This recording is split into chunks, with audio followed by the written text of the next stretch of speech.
Mis queridos hermanos y hermanas, compañeros y compañeras, amigos y amigas, todos ustedes reciban nuestro cariñoso saludo aquí en nuestro canal del programa CISAS Volvamos a Jesús, un canal al servicio de la fraternidad terapéutica del corazón de Jesús. ¿Quiénes somos? Las personas que hacemos parte de esta fraternidad terapéutica del corazón de Jesús. Somos un grupo muy pequeño, ciertamente, de laicos que estamos vinculados al trabajo profesional en lo que respecta al acompañamiento educativo y terapéutico de personas conflictuadas con el consumo de sustancias psicoactivas, ¿sí? Y también estamos comprometidos con el trabajo de acompañamiento educativo y terapéutico con personas que buscan modificar comportamientos compulsivos de todo género, ¿verdad? Bien. Vamos en el día de hoy a hacer una lectura más bien rápida de las 12 llamas para la rehumanización cristiana integral, que como ya ustedes habrán tenido ocasión de darse cuenta, constituye el modelo con el cual nosotros trabajamos en el programa CISAS Volvamos a Jesús, ¿verdad? El programa CISAS Volvamos a Jesús es un programa que está definido como una escuela de almas para adictos en recuperación. Cuando decimos escuela de almas, ya estamos como definiendo un terreno, ¿sí? Definiendo una orientación, definiendo como una ruta, un camino, ¿verdad?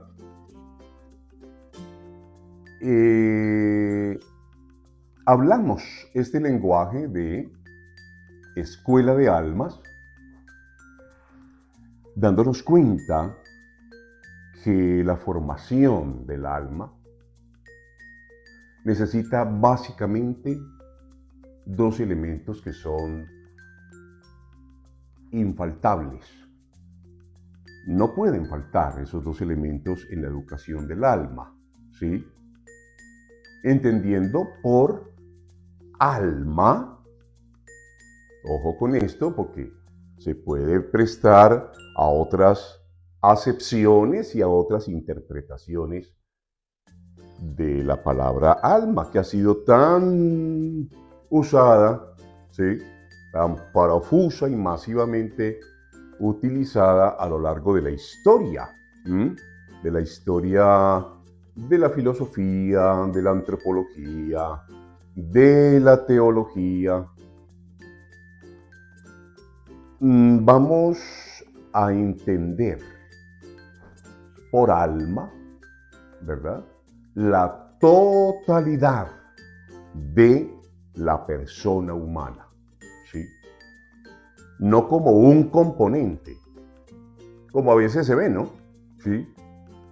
Como a veces uno ve que ciertas personas lo usan a manera como de componente, ¿sí? Y entonces, claro, uno lo primero que hace es preguntarse, bueno, el alma como componente, y es que ¿cuáles son los otros componentes, pues?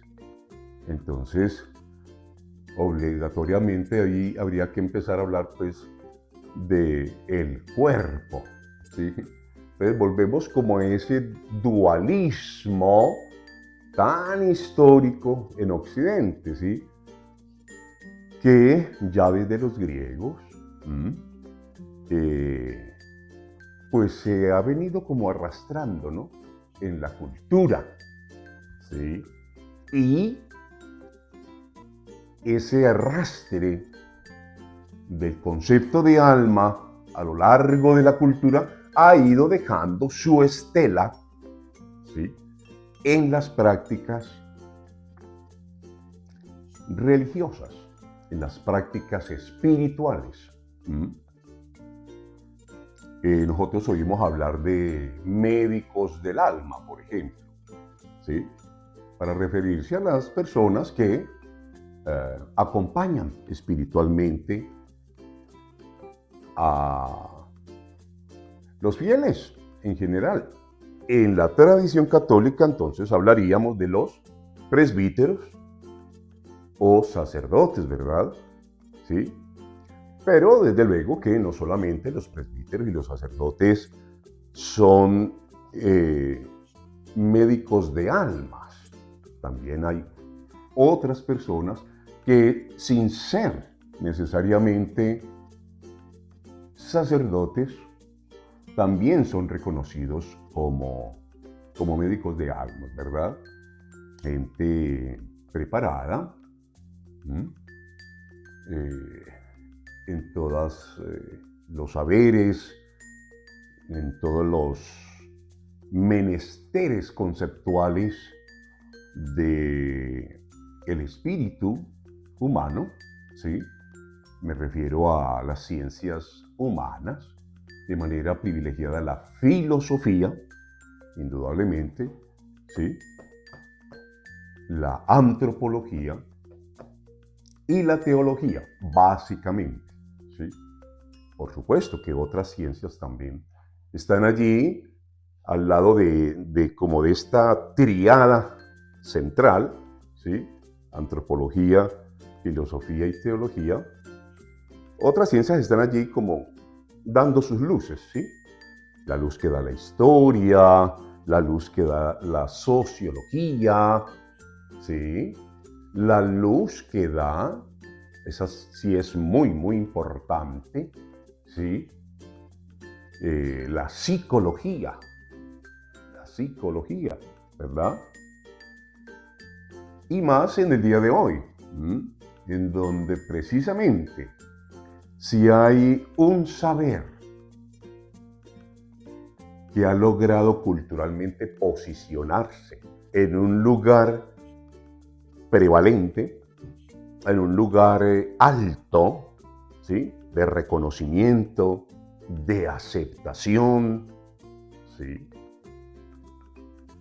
es precisamente la psicología. De hecho, hay incluso ya a manera de queja, ¿sí?, a manera de queja, hay personas que dicen que los saberes y la cultura se han ido psicologizando cada vez más. En particular, oye uno a ciertos predicadores, ciertos pastores, no solamente en el área católica, sino también en el área pastoral, que lideran los líderes de las iglesias reformadas, ¿sí?, las que habitualmente se acostumbran a llamar protestantes. Hay varios de estos líderes, ¿sí?, que se quejan de la excesiva psicologización, ¿sí?, de las prácticas pastorales. Es decir, que como que, en cierta manera, como que si la psicología estuviese disputándole, ¿no?, a la pastoral o a la teología pastoral, ¿sí?, mucho de su terreno. La verdad es que eso es una prevención, ¿no? Yo lo veo más de pronto como una prevención. No sé ustedes qué piensen, pero a mí se me ocurre aproximarme a esta situación bajo ese concepto, ¿no?, como de una prevención defensiva, ¿sí?, de parte de ciertos líderes del pastorado, ¿sí?, repito, católico y de cualquier otra expresión cristiana, eclesial, ¿sí?, en donde ven pues que la psicología y el trabajo terapéutico, no solamente con los adictos, sino en general con cualquier cliente, como se le suele llamar en psicología, ¿sí? A la persona con la que se trabaja, siempre se le ve como, como un competidor, ¿no? Como un aliado que puede ser, la psicología puede ser un aliado estratégico muy significativo, muy fecundo, ¿sí? Muy productivo, dependiendo de el manejo que cada pastor, que cada acompañante pastoral, nosotros en adicciones, por ejemplo, ¿sí? Le demos a la psicología, ¿sí? Pero también considero que a veces sí ha habido, la verdad sea dicha, ¿no? Sí ha habido excesos en esto del uso de la psicología, ¿sí? Por ejemplo, yo me acuerdo que en un tiempo atrás, hoy día muchísimo menos, ¿no? Muchísimo menos que hace, digamos, qué sé yo, 30 años atrás y más, ¿sí? Se abusaba excesivamente, ¿sí? De la interpretación psicoanalítica de los fenómenos de la cultura, ¿sí? De los fenómenos de la cultura y todo, absolutamente todo, absolutamente todo, ¿sí? Se hacía pasar por el sedazo freudiano, ¿sí? Del inconsciente, ¿sí? Uno diría que ese pasaje, ¿sí? Por el sedazo freudiano del inconsciente estaría bien, al menos inicialmente, ¿verdad? Pero también uno tiene que reconocer, yo particularmente he visto que se hace un uso demasiado totalitario, ¿sí? De la interpretación psicoanalítica de las conductas humanas y de las expresiones de la cultura, ¿verdad? ¿Sí? No nos vamos a detener en esto, por supuesto, ¿no? ¿Mm? Pero uno sí puede decir esto, para cerrar este breve comentario sobre psicología. Uno sí puede decir, ¿no será que precisamente tanto exceso interpretativo, ¿no? Del psicoanálisis en relación con los objetos de la cultura, los hechos, los acontecimientos de la cultura y las conductas humanas, ha llevado a muchos como a, sin abandonar, digamos, los conceptos esenciales del psicoanálisis, el inconsciente, ¿cierto? La represión, ¿sí? El mismo, por supuesto, nudo edípico, ¿sí? Del deseo humano, ¿cierto? ¿Sí? Como nudo de la sexualidad que nos integra y que nos estructura junto con muchas otras manifestaciones y estructuras de nuestro ser, no la única, por supuesto, ¿sí? Entonces, uno entiende por qué muchos más bien se han replegado a un trabajo más práctico y como buscando en forma como más rápida, ¿sí? Y en cierta medida, comillas, más fácil, ¿sí? Buscar logros en la terapéutica, ¿sí? En la terapéutica ya aplicada con el paciente, pues, Entonces, ya uno ve, por ejemplo, psicoanalistas, ¿cierto? Que han construido obras, me refiero a autores, ¿no? Autores de reconocimiento internacional, pues, ¿sí? En la que ellos ya hablan de un modelo psicoanalítico cognitivo, ¿sí? Psicoanalítico, cognitivo, ¿sí? Eso nos está indicando que para muchos teóricos, ¿sí? Era importante y seguirá siendo importante, y yo mismo creo que siempre será muy, muy importante tener la mirada psicoanalítica. Eso cualquier persona lo puede evidenciar con un mínimo ¿sí? de formación y de preparación teórico-práctica en la terapéutica, ¿sí? Particularmente en la terapéutica de las adicciones, puede comprobar eso, ¿cierto? El psicoanálisis es una herramienta absolutamente valiosa. Yo la creo incluso quizás la más valiosa de todo lo que le debemos a la psicología.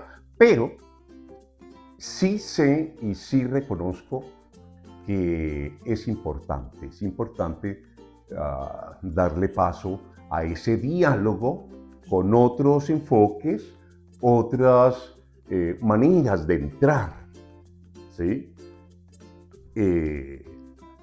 Al problema humano, al problema del deseo, al problema de la conducta, al problema de la relación con la norma, de la relación con el padre, como símbolo del orden, de la autoridad, ¿sí? Bien. Y una forma digamos, aderezar, ¿sí? De sazonar metodológicamente el trabajo terapéutico es esa, ¿sí? Conservar como el esqueleto conceptual básico del psicoanálisis y a su vez también enriquecerlo a partir de diversidad de herramientas que provienen de otros enfoques, ¿sí? De hecho, hoy se habla, con esto termino este comentario, ¿sí? Se habla de las llamadas terapias multimodales, es decir, de muchos modos, ¿sí? Hay que entrarle al paciente como se pueda entrarle, ¿sí? De muchos modos. No hay un único esquema, ¿sí? No hay un único esquema. Bueno, pero eso lo hacemos es hoy, ¿sí? Cuando ya hemos vivido toda esta experiencia, ¿sí? Digamos como de esa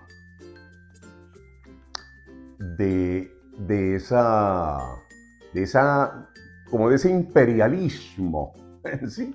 De ese imperialismo conceptual que ciertas escuelas, entre ellas el psicoanálisis sobre todo, ¿sí? Ejercieron durante mucho tiempo, ¿verdad? No, hoy es muy abierto, ¿sí? Y se trabaja más como con esa idea de multimodalidad metodológica, ¿sí? En el acercamiento al caso que se está tratando, ¿verdad? Bueno, las 12 llamas para la rehumanización cristiana integral dicen así, ¿verdad? Hay una breve introducción. En la medida en que íbamos conociendo y practicando la oración y la meditación cristiana, fuimos encendiendo en nuestro corazón las 12 llamas para la rehumanización cristiana integral. De esta manera hemos comprobado que nuestro proceso de recuperación centrado, ojo con esto aquí, centrado en los 12 pasos propios del modelo Minnesota, ¿sí?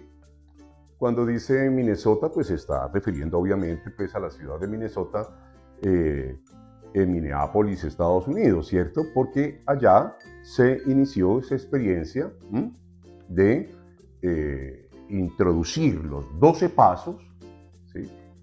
En el trabajo con los residentes de las comunidades terapéuticas, ¿sí? Dice que de esta manera hemos comprobado que nuestro proceso de recuperación centrado en los 12 pasos del modelo Minnesota se ha cualificado. Nuestra recuperación se ha cualificado, ¿sí? A partir de hacer este énfasis en la práctica de la oración y de la meditación. Es decir, para decirlo en los mismos términos de los 12 pasos, ese énfasis en el paso 11, ¿sí? Que es el paso, ¿no? de la oración y la meditación para discernir la voluntad de Dios con cada uno de nosotros y recibir de Él la fortaleza necesaria para realizar esa voluntad de Dios, ¿verdad? Bien, entonces dice eso, ¿no? ¿Sí? Que estas 12 llamas han cualificado significativamente el proceso de recuperación. Y dice que esto se ve reflejado en un mejoramiento notable de la vida espiritual de nuestros usuarios, ¿sí? De los usuarios que acogen el programa de las 12 llamas, ¿cierto? La metodología espiritual para adictos en recuperación de las 12 llamas.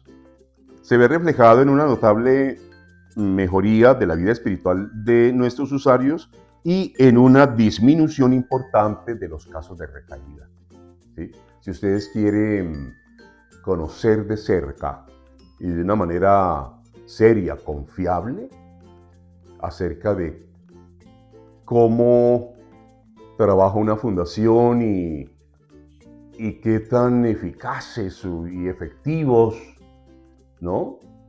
Qué tan funcionales pueden ser sus métodos de trabajo con adictos, ustedes tienen que aproximarse a conocer este tema, ¿sí?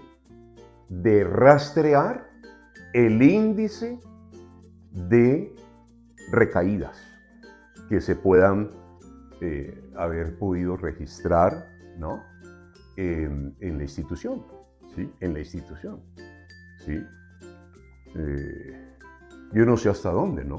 Los directores de las fundaciones tengan un histórico, ¿sí? Un acumulado histórico registrado, pues, por escrito, ¿no? De los pacientes recaídos. Pienso que sí, que muchos efectivamente sí los tendrán. Entre otras cosas porque esas personas recaídas en el consumo vuelven a tocar la puerta de la fundación para hacer lo que generalmente se conoce con el nombre de un replanteo, ¿sí? Un replanteo, ¿sí? Que ya no se trata propiamente de una larga estancia en el internado, en la residencialidad que ofrece la institución, sino que, bueno, en un acuerdo muy libre y muy amistoso entre el adicto, el paciente como tal, el acompañante o el que va a actuar pues como acudiente, ¿verdad? Y el representante de la institución, de la fundación, se llega a un acuerdo, ¿sí? Ya ser 2 meses de replanteo, 1 mes de replanteo, 2 meses de replanteo, 3 meses de replanteo, etcétera, etcétera, ¿verdad? ¿Sí?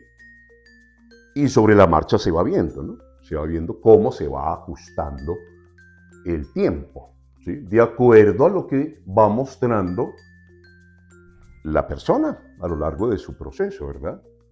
Bien, pero entonces es eso, quería como acentuar un poquito en lo importante que es tener como conciencia, ¿sí? De hacerle como seguimiento, ¿sí? Al tema de las recaídas, ¿verdad? Porque algo estarán indicando, ¿sí? Esas recaídas, ¿sí? No solamente en términos del paciente mismo, del usuario del programa, ¿sí?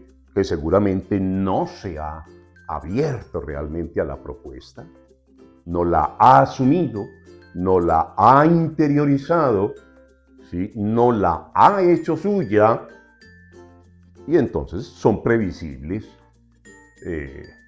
los resultados, pues, indeseables, ¿cierto? Como este, pues, de la recaída, ¿verdad? Pero también seguramente nos está hablando de que como instituciones nosotros debemos hacer ajustes.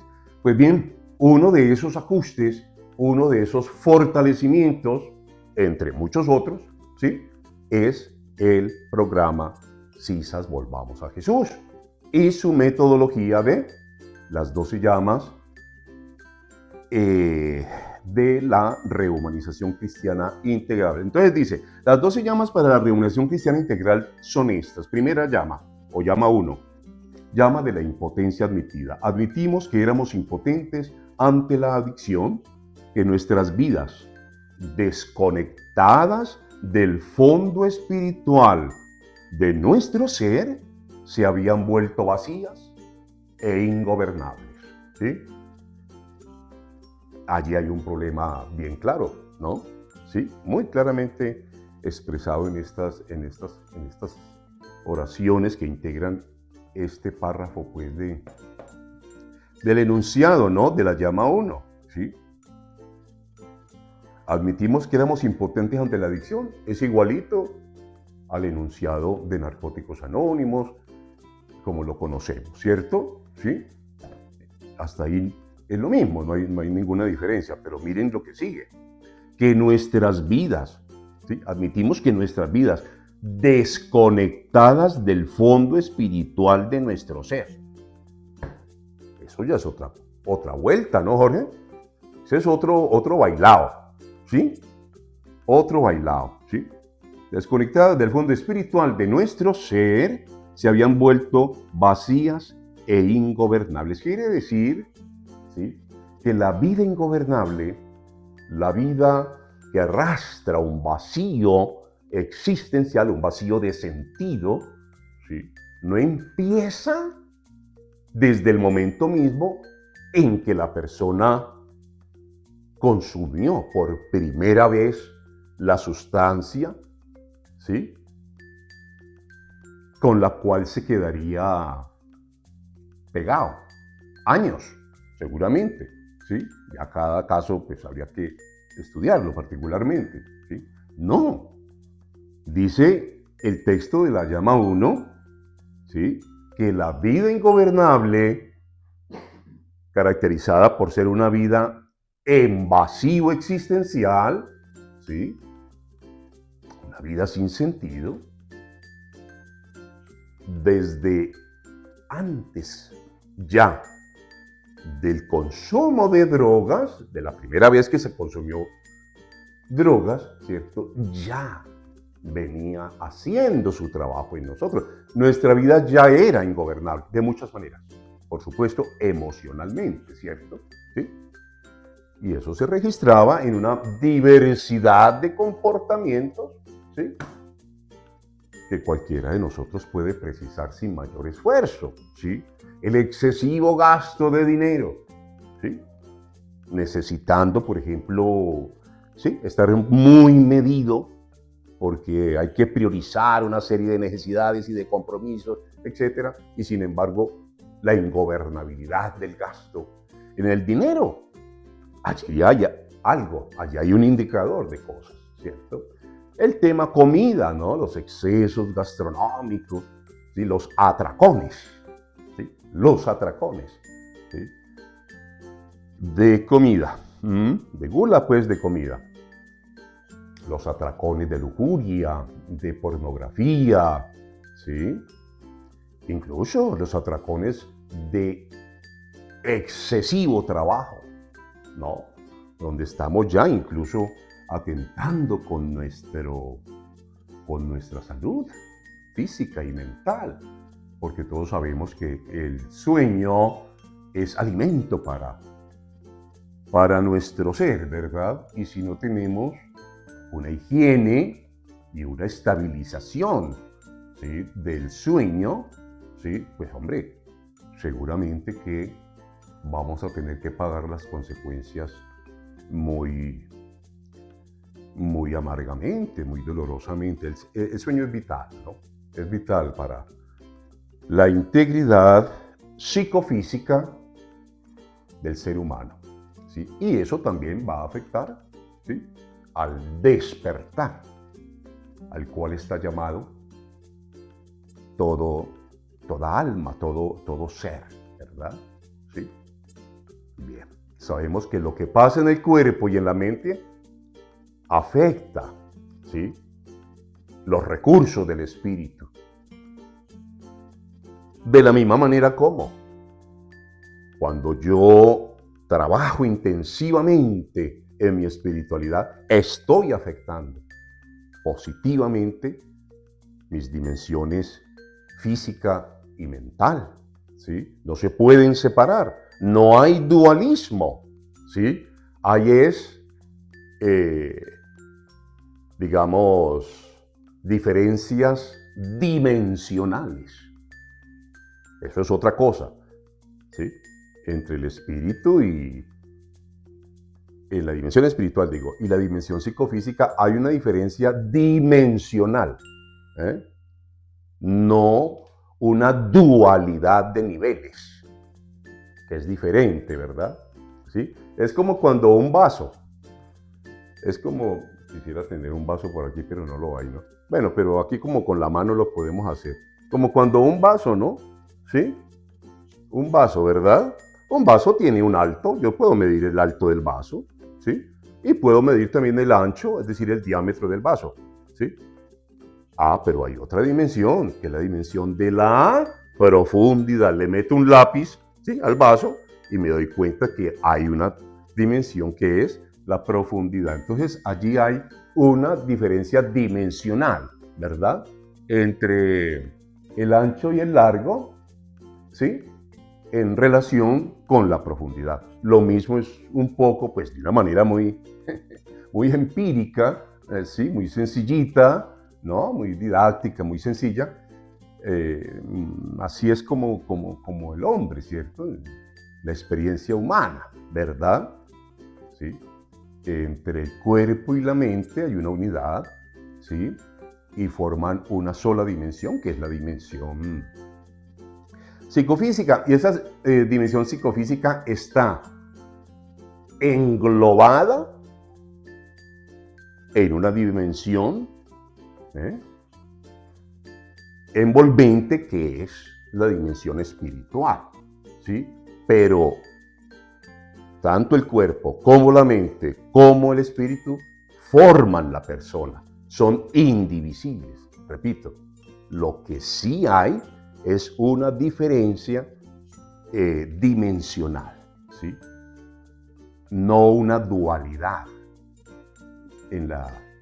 Una dualidad dimensional, no. Una diferencialidad dimensional, sí. ¿Verdad? Entonces, es importante antropológicamente tener claro ese concepto ahí. La llama 2, ¿sí? Dice, llama de la esperanza en una vida nueva. Descubrimos que el poder centrante del amor de Cristo era superior al poder enajenante de la adicción, que Él, Cristo, ¿no?, podía devolvernos el sano juicio y la paz del corazón, ¿verdad?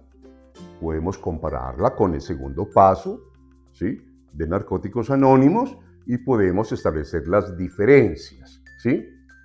Son también diferencias, digamos, dimensionales, ¿sí? Lo que hay entre los 12 pasos de Narcóticos Anónimos y las 12 llamas del programa CISAS, Volvamos a Jesús, para la rehumanización cristiana integral del adicto, ¿sí? La relación es una relación de diferencia dimensional, ¿sí? Las llamas se mueven en una dimensionalidad crística, con Cristo, ¿sí? Los pasos se mueven en una dimensión, digamos, teologal, Dios, así como universo, ¿sí? Como universo genérico, ¿sí? Y eso es maravilloso que sea así, ¿verdad? Porque nos permite, de una manera muy sana, de una manera muy sensata, de una manera muy amorosa incluso, ¿sí?, y saludable, nos permite convivir con nuestras diferencias, ¿sí? Convivir con nuestras diferencias, ¿sí? No vayan a creer que nosotros en el programa de las 12 llamas, todos pensamos igual en relación con Jesús y con Cristo. No, también hay matices, ¿sí? Lo mismo que en el programa de 12 pasos, que es Dios como cada quien lo conciba, así abierto, genérico, hay todas las diferencias que ustedes quieran. Pero en el programa de las 12 llamas también, ¿sí? Porque Cristo en sí mismo es un universo amplísimo, ¿verdad? ¿Sí? Y siempre van a haber diferencias de muchos géneros. Nosotros vemos esas diferencias como un valor. Nosotros vemos esas diferencias como una fortaleza. Nosotros vemos esas fortalezas, carajo, como la sazón, como el sabor diverso, variado y exquisito de nuestro plato, ¿sí? Es eso, de verdad. Los gastrónomos, ¿no? Los especialistas en gastronomía siempre nos han enseñado que el deleite, pues, del gusto, ¿no? Del comensal está en la combinación de sabores, ¿sí? Saber combinar sabores, ¿sí? Es decir, saber combinar diferencias, ¿sí? Diferencias gustativas, ¿vale? Muy bien. Entonces, es eso, ¿no?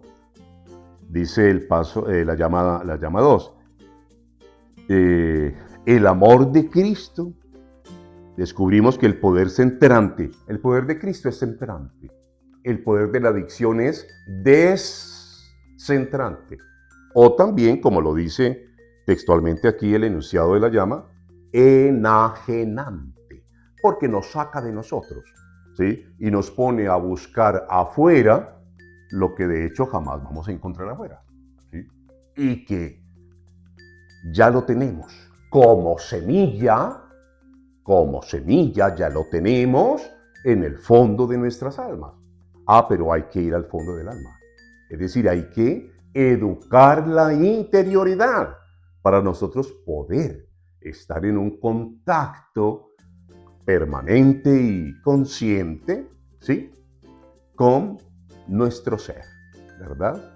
Que está habitado por la divina presencia constitutiva. Bien, la llama 3 dice, llama del abandono confiado. Decidimos poner nuestra vida y nuestra voluntad al cuidado de Jesús, el Cristo, a quien concebimos como nuestro Salvador, nuestro Maestro y terapeuta interior. ¿Sí? Esos son como los 3 grandes títulos, sin descartar otros títulos que la gran tradición teológica cristiana, ¿sí? Pues le ha dado a Cristo, ¿sí? Que son muchos, muy abundantes: el buen pastor, ¿sí? El pan de vida, ¿no? Que sería más, pues, como la parte, digamos, la dimensión eucarística. El buen pastor, pues, sería toda esta dimensionalidad de la reconciliación, ¿no? ¿Sí? Y de educación en la corrección virtuosa y fraterna, ¿verdad? Y muchos otros títulos, ¿no? Nosotros le damos un énfasis a estos. Nuestro Salvador, ¿sí? Nuestro Salvador. Cristo, nuestro Salvador. Y con eso estamos ya inscritos en la gran corriente de teología cristiana occidental, ¿cierto? Nuestro Maestro. Nosotros vemos a Jesús como un gran maestro y un gran pedagogo, y lo estudiamos en esos términos, ¿sí? Y de manera muy particular, un maestro de la interioridad, ¿sí?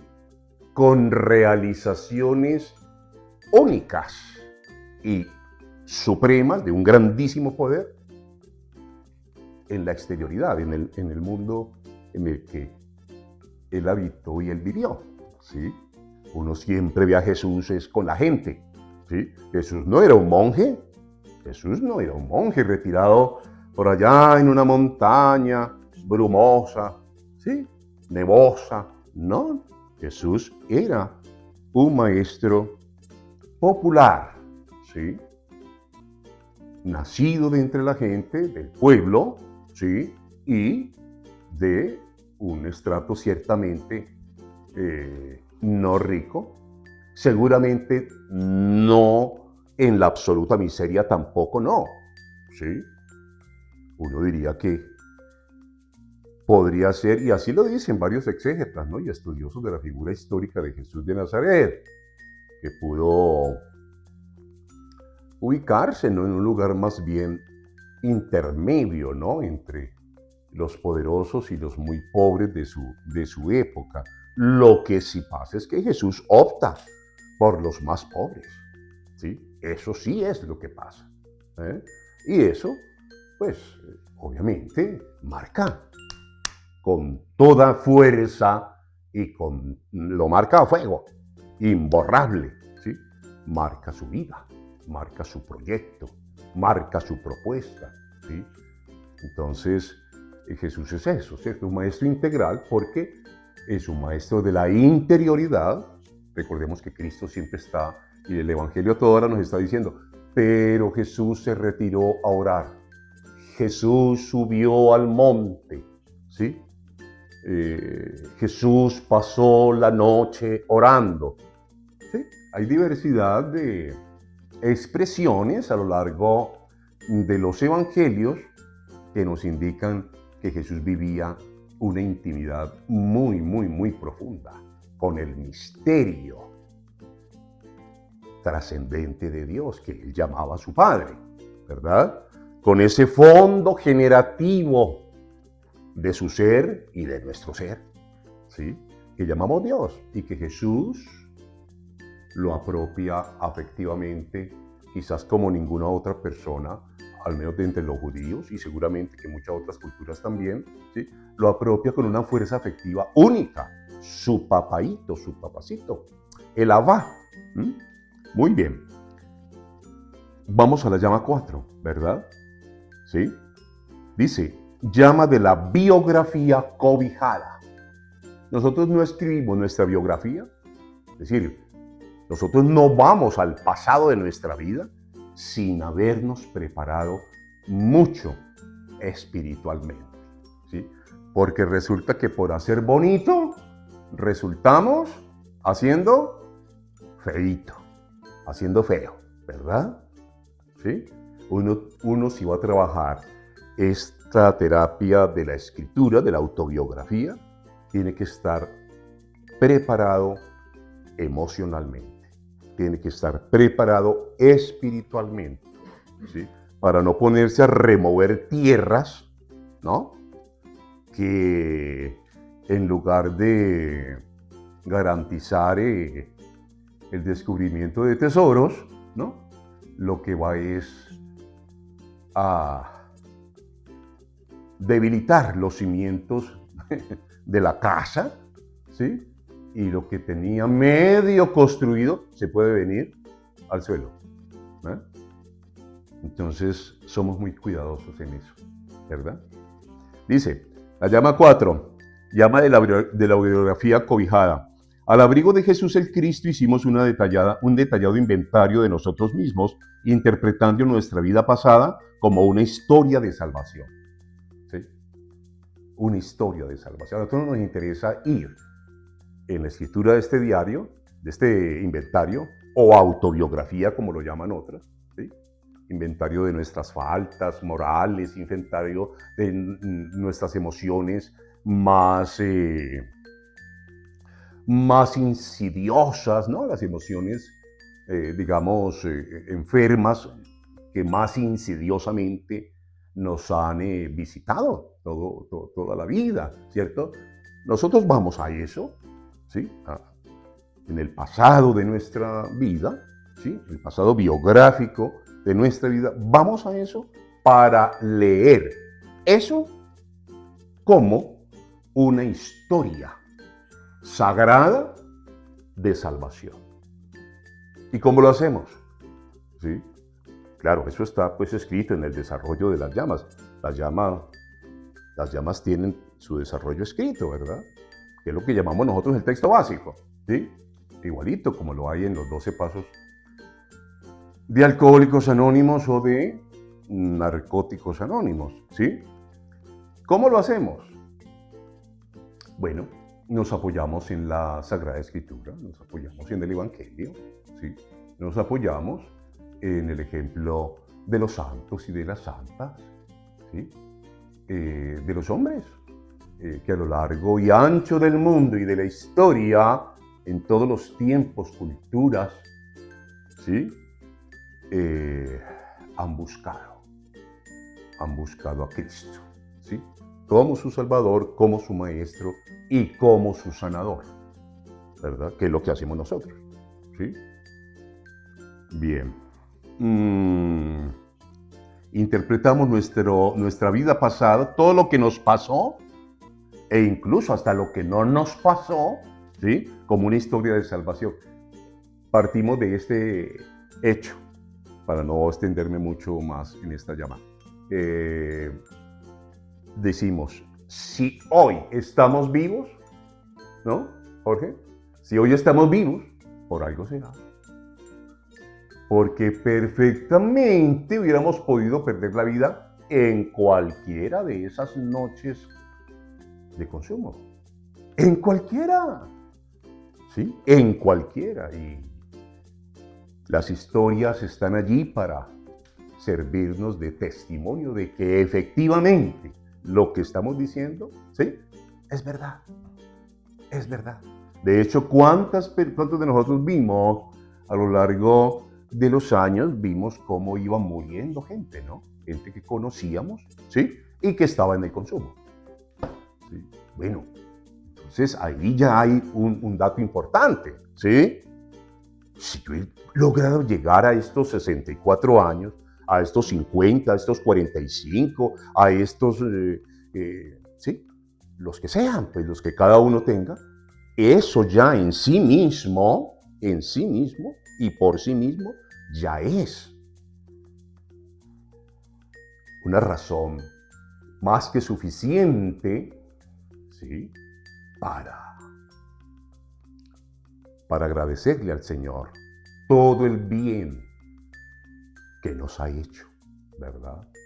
Muchos creemos que Cristo siempre estuvo con nosotros allí, en medio de los peores fondos de degradación a los que pudimos haber llegado, ¿sí? Y hoy lo vemos muchísimo más claro que lo que de pronto alguna vez nos empezó como a decir, hombre, sí, siempre he visto sentido la presencia del Espíritu del Señor en mí, aun cuando incluso, repito esto, ¿no? Y eso parece una paradoja pues como irreconciliable allí, ¿verdad? Pero es que cuando ya uno sabe y despierta a esa verdad de ser una persona habitada por el Espíritu, ¿sí? Por el solo hecho de haber sido creado por Dios mismo, y mucho más si a eso le sumamos ya, ¿sí? Lo que significa en profundidad nuestro bautismo, ¿sí? Nuestro bautismo que nos hace hermanos de Cristo, hijos de Dios, ¿cierto?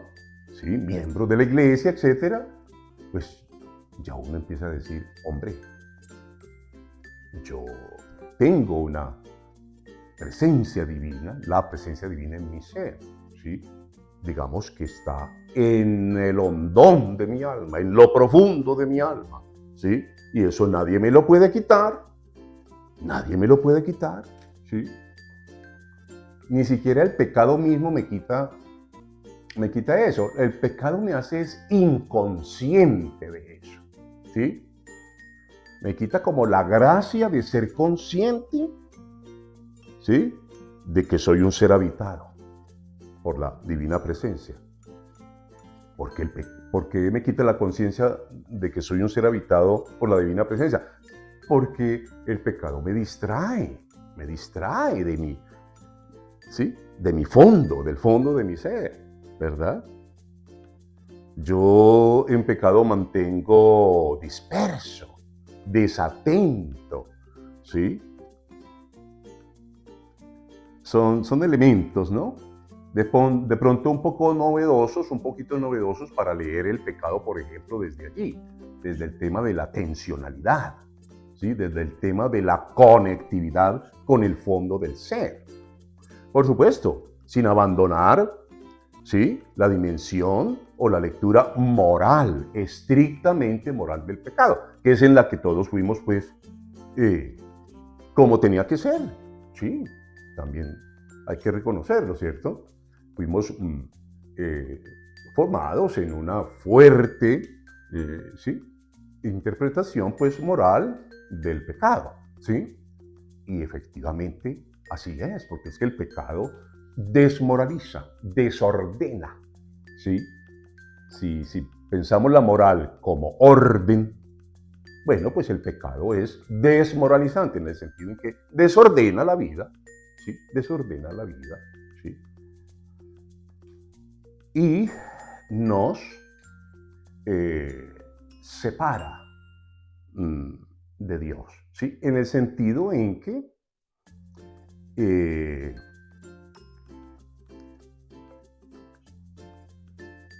corremos la atención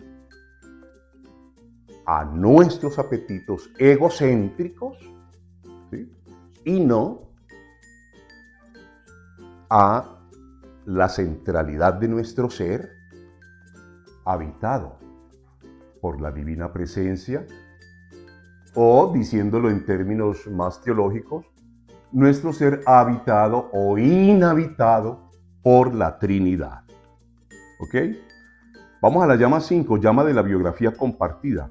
Compartimos nuestro inventario con otro, a quien elegimos como nuestro padrino, y admitimos ante él y ante nosotros mismos que la desconexión con el fondo de nuestro ser era la causa espiritual que alimentaba nuestras conductas egoístas, nuestros consumos adictivos y nuestros defectos de carácter, ¿sí? Es como muy parecida a la llama 5 a la llama 4, simplemente que ese inventario o esa autobiografía que hicimos en la llama 4, ahora en la llama 5 la compartimos con un padrino, ¿verdad? Con un padrino, ¿sí? Y admitimos ante ese padrino y ante nosotros mismos, ¿sí?, por supuesto ante Dios, que la desconexión con el fondo de nuestro ser era la causa espiritual. Allí está toda la carne del programa. Que nos hagamos conscientes, ¿sí?, que la desconexión con el fondo de nuestro ser, es decir, vivir en la inconsciencia, vivir en el sueño, vivir en la ilusión, ¿sí?, vivir volcados, ¿sí?, hacia los estímulos e intereses externos, egocéntricos, ¿sí? Eso nos hacía mucho daño, ¿cierto? Tanto daño que aquí en la llama 5 lo llamamos la causa espiritual que alimentaba nuestras conductas egoístas, ¿sí? Si nosotros estamos desconectados del fondo de nuestro ser, ¿sí?, nuestra conducta es egoísta, ¿sí? Si estamos desconectados del fondo de nuestro ser, persistimos, ¿sí?, nuestros consumos adictivos de todo tipo, no solamente de drogas y alcohol, ¿no? Y por supuesto, se robustecen y se engordan nuestros defectos de carácter, ¿sí? La llama 6 dice, llama de una real disposición al cambio.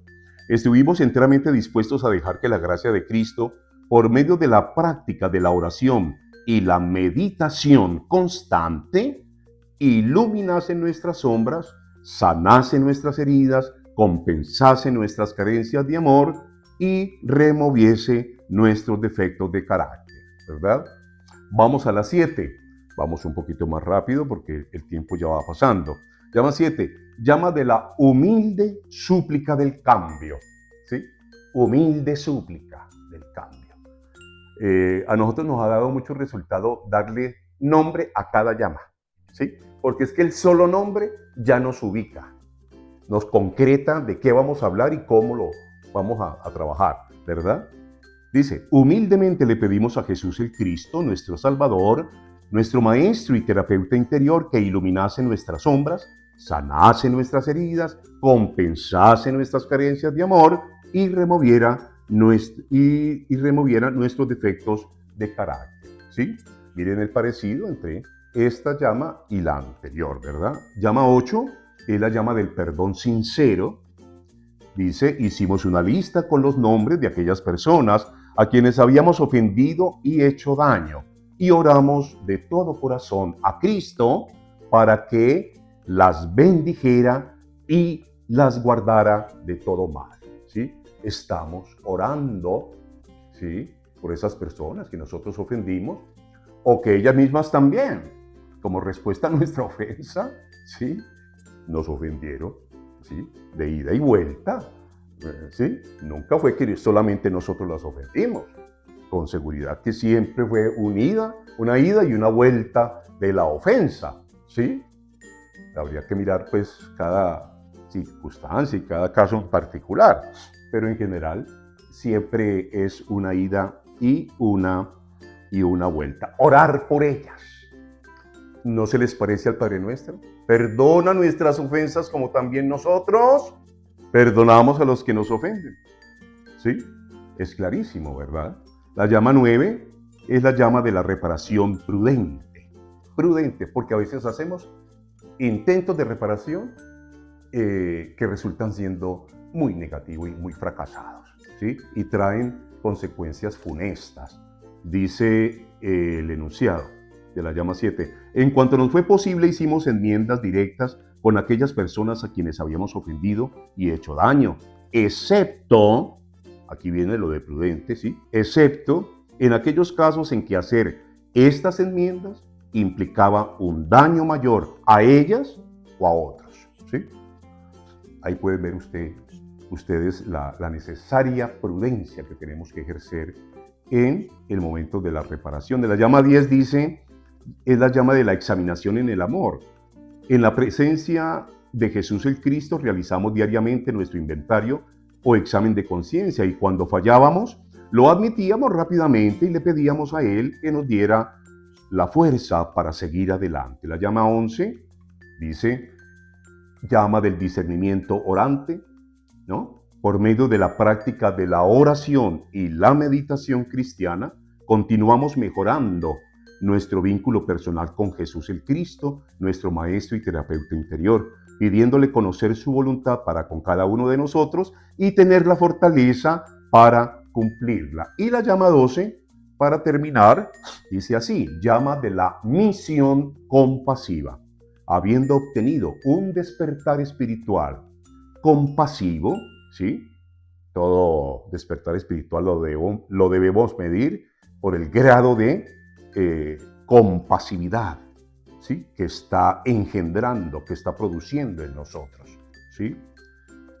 Habiendo obtenido un despertar espiritual compasivo por medio de la práctica de la oración y la meditación cristiana, llevamos el mensaje de rehumanización contenido en estas 12 llamas a aquellas personas afectadas por la adicción, los comportamientos compulsivos y los defectos de carácter. Bueno, mis hermanos, ya estamos sobre la hora y mi asesor acá, tecnológico, Jorge, me hace la señita de que ya está bien por el día de hoy. Mis hermanos, los invitamos a que nos escriban a nuestro canal, a que se suscriban y le den clic en nuestra campanita para de esa manera nosotros avanzar, ¿verdad?, como fraternidad y como programa en nuestra proyección a través de estos medios tecnológicos de las redes sociales, que hoy en día son el nuevo areópago, ¿sí? Una de las formas de los nuevos areópagos de los que nos hablara en su momento el Papa Juan Pablo II, de tan feliz y respetuosa recordación. Mis hermanos, los llevo en mi corazón, los llevamos mis compañeros y yo en el corazón. Por favor, háganos sus preguntas ahí en el canal y prontamente nos volveremos a encontrar, si el Señor así lo quiere.